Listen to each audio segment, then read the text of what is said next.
Grandpa, I'm hungry. He locked me in my room, and Mom won't wake up. My 6-year-old grandson whispered from an unknown number before the call cut off. I hadn't seen him in 6 months. I forced my way into the house. What I found inside changed everything. The phone rang at 9:34 p.m. on a Tuesday. Unknown number. I almost didn't answer. Spam calls, robocalls, scammers. I'd gotten 3 that day already, but something made me pick up. Hello? Silence. Then breathing. Small, scared breathing. Grandpa? My heart stopped. Ethan? Grandpa, I'm hungry. His voice was barely a whisper, shaking. He locked me in my room again, and Mom won't wake up. I tried to wake her up, but she won't. The line went dead. I stared at my phone, hands shaking so badly I almost dropped it. I hit redial, straight to voicemail. Generic automated message. I tried again. Voicemail. My grandson was 7 years old, and I hadn't seen him in 6 months. Rebecca was my only daughter, 32 years old, beautiful, smart, divorced from Ethan's biological father when Ethan was 3. The guy was a deadbeat who'd disappeared to Nevada and never paid child support. She'd met Brad Morrison at a hospital fundraiser where she worked as an events coordinator. Brad was an investment banker, 41. Handsome in that polished, calculated way. Perfect smile, designer suits, Armani, Rolex. The kind of guy who looked like he'd stepped out of a Wall Street recruiting poster. Dead eyes, though. I'd noticed that at their first dinner together when Rebecca introduced us. Eyes that didn't match his smile. Cold, assessing. Dad, this is Brad. Brad, my father Tom. We shook hands. His grip was too firm, too long. Great to meet you, sir. Rebecca talks about you constantly. Lie. She'd told me he barely asked about her family. They got married 4 months later. Small ceremony, 50 guests. Rebecca wore a simple white dress. Ethan was the ring bearer, grinning in his little suit. At the reception, I'd pulled Rebecca aside. Are you sure about this? Dad, I'm happy. Brad's amazing. He's successful, stable. Everything Jake wasn't. He's controlling Becca. Her face hardened. What? I've watched him all night. He monitors every conversation you have, guides you away from people, checks his watch when you're talking to your college friends. He's just attentive. That's not attentive. That's controlling. Dad, stop. You're being paranoid. I'm being careful. For you. For Ethan. Brad loves Ethan. He's been so good to him. Has he? Ethan flinches when Brad raises his voice. I saw it twice today. He's adjusting. It's normal. Becca, Dad, either be happy for me or leave. Brad appeared behind her. Everything okay, babe? We're fine, Rebecca said, not looking at me. Dad was just leaving. I wasn't invited to their house after that. Phone calls became shorter, more distant. Rebecca stopped answering when I asked how Ethan was doing. He's fine, Dad. Brad's teaching him discipline, structure, things he needs. 3 months after the wedding, Rebecca stopped returning my calls entirely. I'd drive by their house sometimes, just to see if Ethan was outside playing. He never was. I grabbed my keys. My hands were still shaking. Mom won't wake up. I lived 43 minutes from Rebecca's house. Gated community in Rosewood Heights. Modern 2-story. Black shutters. Manicured lawn. At 9:47 p.m. on a Tuesday, I made it in 29 minutes. The driveway was empty. No BMW. No Mercedes. Every window was dark. I pulled up to the curb, ran to the front door, and pounded with my fist. Rebecca! Ethan! Nothing. I rang the doorbell. 6 times. 7. Nothing. I walked around to the back. Motion lights flickered on. The kitchen window was cracked open, maybe 2 inches. I pushed it, slid up another 6 inches, then stuck. I pushed harder. The screen popped off, clattered to the ground. The window opened. I climbed through, knocked over something, a plant, water spreading across the counter, landed hard on the kitchen floor. The smell hit me immediately. Rotten food, garbage that hadn't been taken out, something else underneath, sweet, chemical. Ethan, I called. Silence. Rebecca, then faintly, from upstairs. Grandpa? I ran. Through the kitchen, past the living room where toys lay scattered, up the stairs 2 at a time. Ethan's bedroom was at the end of the hall. The door had a padlock on the outside. A fucking padlock on a 7-year-old's bedroom door. Ethan, buddy, stand back from the door. Okay. I kicked. Once. The door shuddered but held. Kicked again. The frame cracked. Third kick. The wood splintered. The lock tore free. The door swung open. Ethan stood in the corner of his room,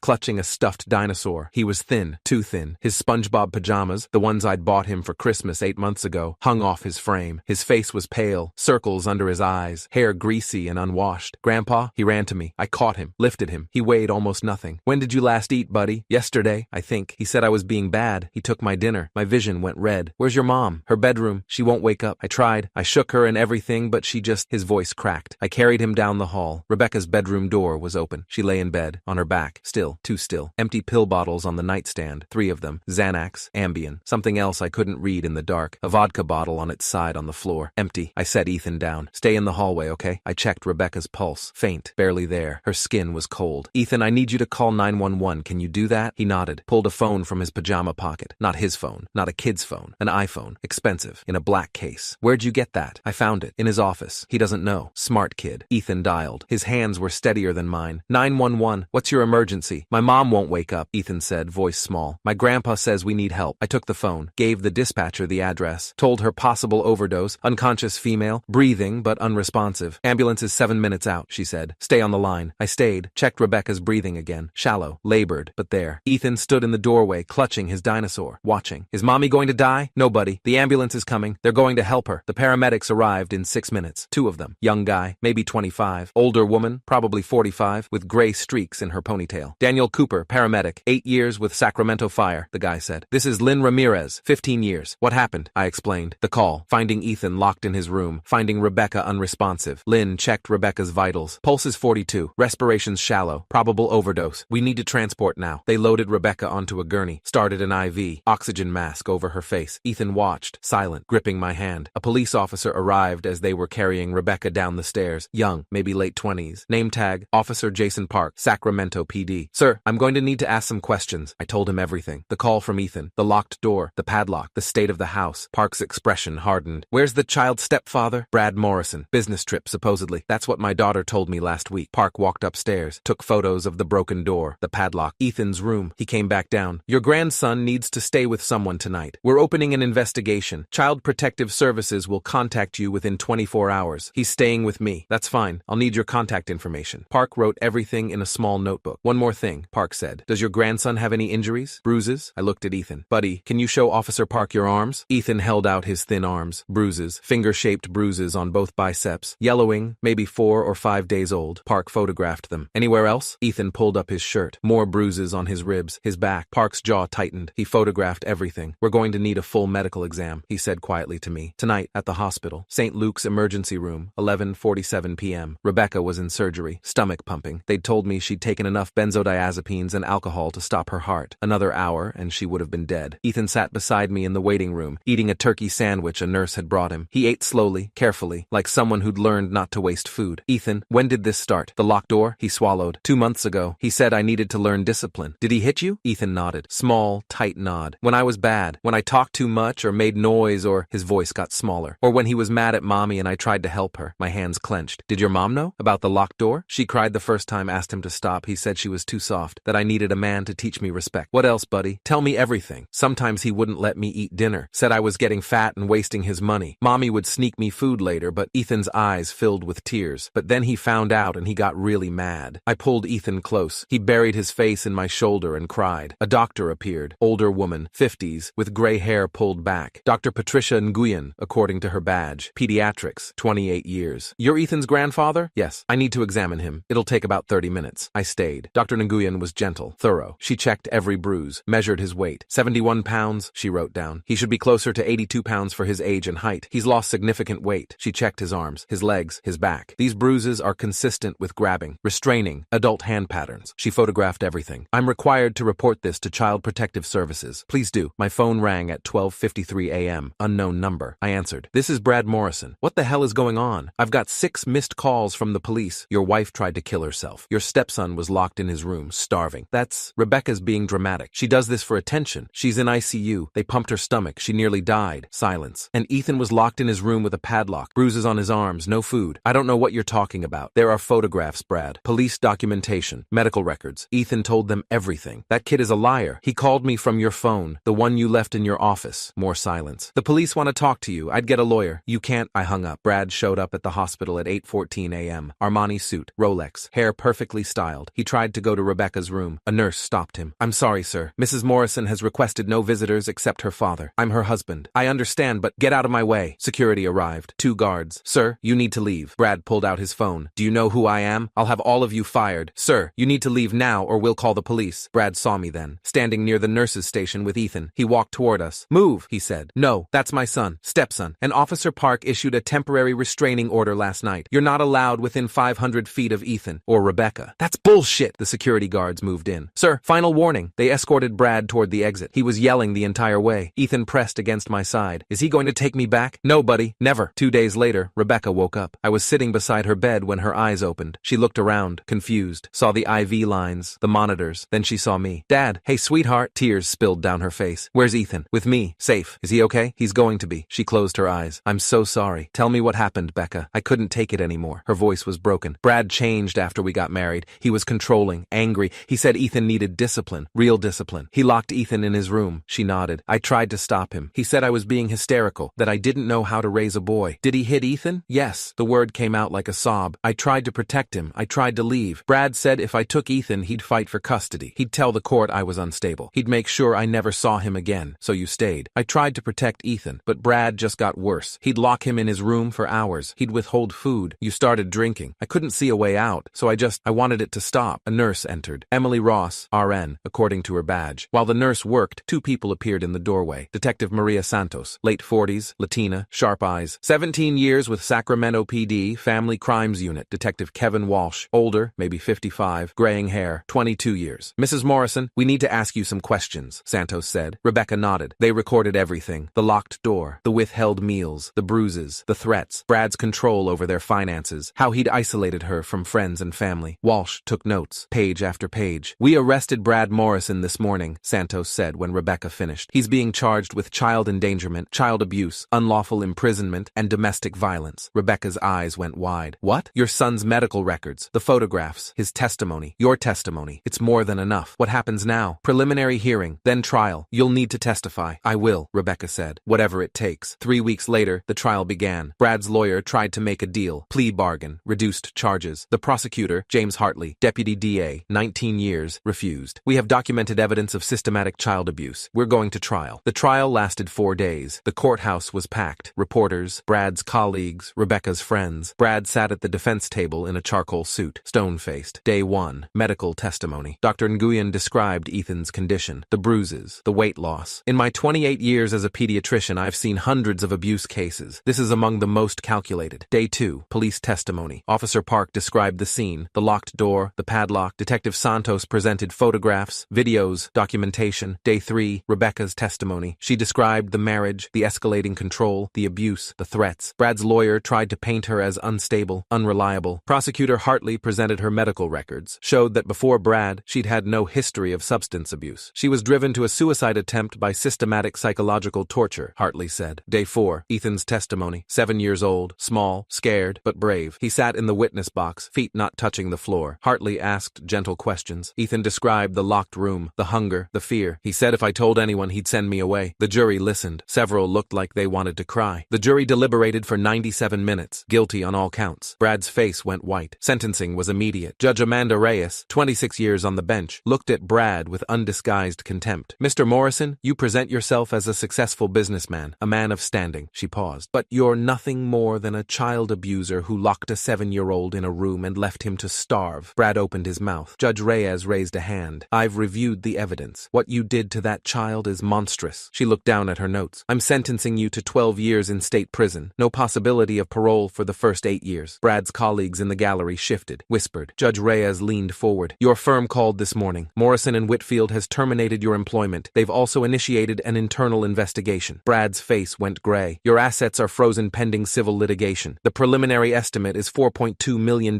in damages. She slammed the gavel. Bailiff, remove the defendant. 2 officers moved in, put Brad in handcuffs. As they led him past our row, I stood up, leaned close enough that only he could hear. Ethan called me from your personal cell phone, I whispered. The one you thought you'd hidden. The police found 23 text messages to your executive assistant. Brad's eyes went wide. They also found the wire transfers, $470,000 to the Cayman Islands. Embezzlement adds another 5 years. The officers pulled him away. He looked back once, face full of rage, helplessness. Then he was gone. Outside the courthouse, reporters swarmed, cameras, microphones. I held Ethan's hand. Rebecca stood beside us. Mr. Wilson, how does it feel to see justice served? A reporter called. I looked at Ethan, at Rebecca, at my family, safe and whole. It feels like we can finally breathe, I said. We walked to the car. Ethan looked up at me. Is he really gone, Grandpa? Yeah, buddy, he's really gone. Good. I squeezed his hand. We drove home.